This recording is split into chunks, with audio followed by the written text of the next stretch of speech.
কাজ কে করেছে? কে কাজ করেছে? আরে বলেছি তো হলদিয়া নন্দীগ্রাম জুড়ে দেব ব্রিজ করে। আরে বলেছি তো মহিষাদল তারাপাখিয়া নন্দীগ্রাম জুড়ে দেব। বলেছি তো গোকুলনগরে রেসিডেন্সিয়াল আধুনিক ইংলিশ মিডিয়াম স্কুল বানাবো। বলেছি তো সোনাচূড়াতে আইটিআইটা ফিরিয়ে এনে করে দেব। নন্দীগ্রাম একে যাতে দুবার ধান করতে পারে ব্যবস্থা করে দেব। দুয়ে পারে, বড় আমন, নন্দীগ্রাম একে পারে না। আপনারা দেখুন না, এই হসপিটালটাকে এমন বানাবো যাতে রেফার না করতে হয়। আর পাইপগুলো এনেছিলাম জল খাওয়াবো বলে বাড়ি বাড়ি। এই মমতা পাইপ পাততে দেয়নি। আমি 6 মাসের মধ্যে জলের কানেকশন পাইপ সব পেতে আপনাদের জন্য জায়গা। ভালো থাকবেন। 7ই জানুয়ারি ভুলিনি, ভুলবো না, আসবো। 7ই জানুয়ারি, 14ই মার্চ ভুলিনি, ভুলবো না, আসবো। 10ই নভেম্বর করপল্লী আসবো। জন্মাষ্টমীতে পাবেন, দোল পূর্ণিমায় পাবেন, মহাপ্রভু রথযাত্রায় পাবেন, বিশ্বকর্মা পূজায় পাবেন, দুর্গা পূজায় পাবেন, কালী পূজায় পাবেন, জগদ্ধাত্রীতে পাবেন, রামনবমীতে পাবেন। আর এই পাশের গ্রামেই গেছিলাম গণেশ পুজোয়, আবার গণেশ পুজোতে আসবো। আমি নাম অনেকের বললাম, অনেকে বলতে পারলাম না, তো আমি অকৃতজ্ঞ নই। আমার কাছে সব নাম লেখা আছে। আমি আপনাদের ঋণ শোধ করব, আপনারা নিশ্চিন্ত থাকুন। এবারে আমার আবেদন, শান্তি বজায় রাখতে হবে। কুকুর মানুষের পায়ে কামড়ায়, মানুষ কখনো কুকুরের পায়ে কামড়ায় না। ওরা অনেক অত্যাচার করেছে।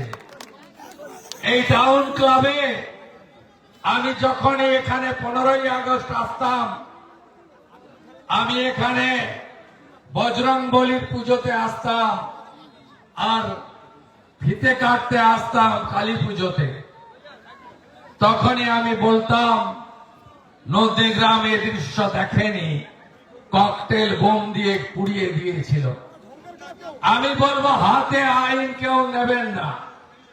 আগামী বিজেপি সরকার ভারতীয় ন্যায় সংহিতা অনুযায়ী, বিএনএস অনুযায়ী প্রত্যেকটা মামলাকে রিওপেন করবে এবং আমরা ব্যবস্থা নেব। ভরসা আছে তো? তাহলে দুটো মন্ত্রে আমি 11র পরিবর্তনে ছিলাম, আর এবারে আসল পরিবর্তনে থাকলাম। সেটা হলো দুটো মন্ত্র, একটা ধৈর্য আর একটা সহ্য। অনেক সহ্য করেছি। আমার 90 বছরের বৃদ্ধ বাবা মাকে সিআইডি পাঠিয়ে এই অত্যাচারিণী আক্রমণ করেছে। নন্দীগ্রামের এমএলএ অফিসে 150 পুলিশ ঢুকিয়েছে। আমি সোনাচূড়া এবং গোকুলনগরে 2021-এর 14ই মার্চ, 21-এর 10ই নভেম্বর আর 2022-এর 14ই মার্চ আমাকে পুষ্পার্ঘ পর্যন্ত দিতে দেয়নি। আমাকে হাইকোর্ট থেকে অর্ডার করে শহীদ মিনারে মালা দিতে হয়েছে। বলিনি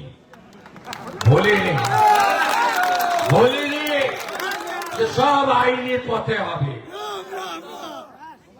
ওরা যা করেছে আপনারা করবেন না। গোটা রাজ্যের বিজেপি কর্মী সমর্থকদের বলবো, শান্তি রাখুন। ভারতীয় জনতা পার্টিকে একবার মানুষ এনেছে, আমরা এমন ভালো কাজ করব 100 বছর বিজেপি থাকবে। আমরা আমাদের সংকল্প পত্র পূরণ করব। ওই পাপীদের অফিস হাত দেবেন না, উপেক্ষা করুন। আমরা 39% ভোট লোকসভায় পেয়েছিলাম, এবারে 46% পেয়েছি। আগামী 1 বছরের মধ্যে সরকার এবং দল এত ভালো কাজ করুন যাতে আগামী দিনে আমরা 60%-এর বেশি লোকের ভোট পেতে পারি। অত্যাচারীরা কখনো জেতে না। আমি বিজেপিতে আসিনি, সেদিন এই জেলায় বিজেপি পেয়েছিল 37% 2019। আমি বিজেপিতে এসেছি, এই জেলায় বিজেপি পেল 44% ভোট, ওরা 43। লোকসভায় এই জেলায় বিজেপি পেল 49%, তৃণমূল পেল 40% ভোট। এবারে পূর্ব মেদিনীপুর জেলায় 16-0 তো হয়েছে, 56% ভোট দিয়েছে বিজেপিকে। 56%। অনেক জিনিস আছে না বলে করতে হয়, সে কাজগুলো আমি করব। আমাকে চেনেন তো? বিশ্বাস আছে? বৃক্ষ তুমি কে? বৃক্ষ তুমি কে? আর একটা কথা বলবো, হরিপুর রিয়াপাড়ায় লোকজন দাঁড়িয়ে আছে।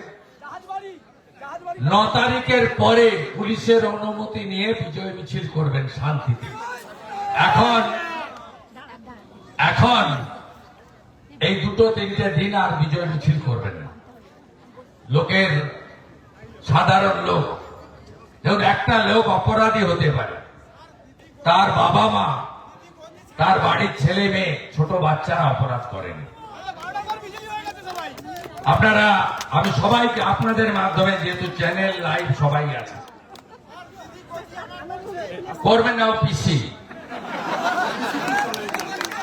ওরা ভবানীপুরের লোক যা করার করে দিয়েছে।